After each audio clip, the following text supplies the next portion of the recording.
Hi folks, in our last video we talked about complications to multi-tiered systems of support, and more importantly, complications to implementing models such as positive behavior support and response to intervention. And to demonstrate what I've been seeing a lot in schools is I'm going to do a little bit of a demonstration for you about what happens in RTI when it's properly implemented.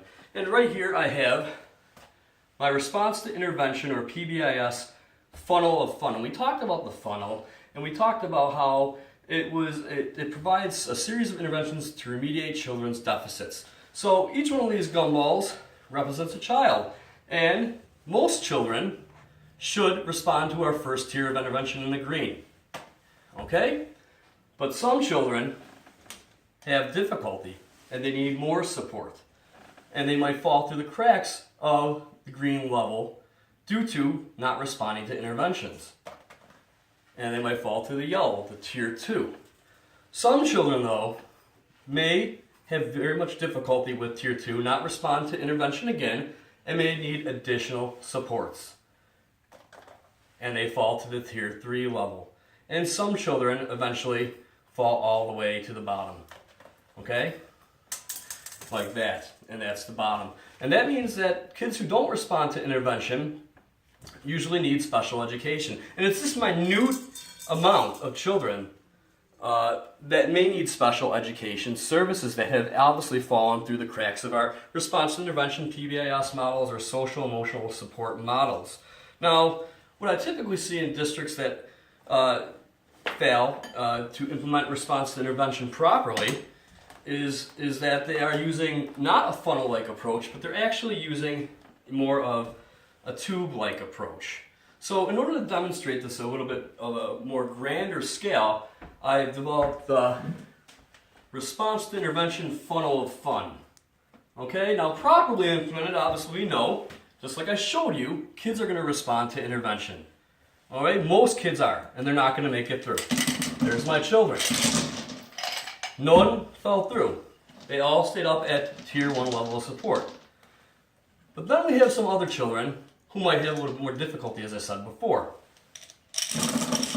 And obviously these children have fallen to tier 2, just like in the last model of the funnel of fun.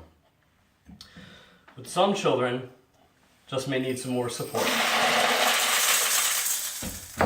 Okay?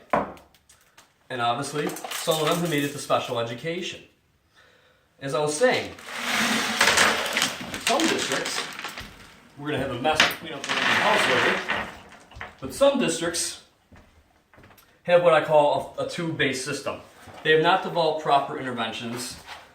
They don't have a few students in special education, but they have a lot. And what ends up happening in this system is that here's your school psychologist, and below you have, actually here's your school psychologist, and below you have your special education teachers.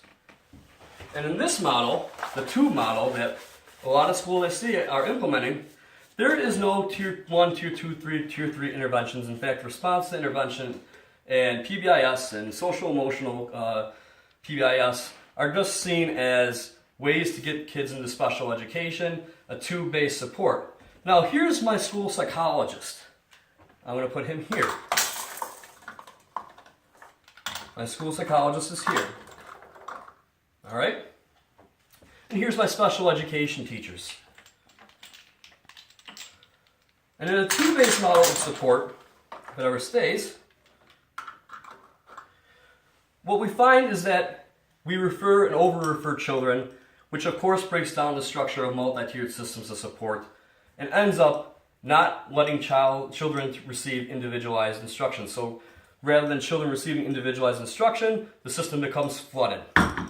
So what ends up happening here is I have all my kids, and no matter what type of learner they are,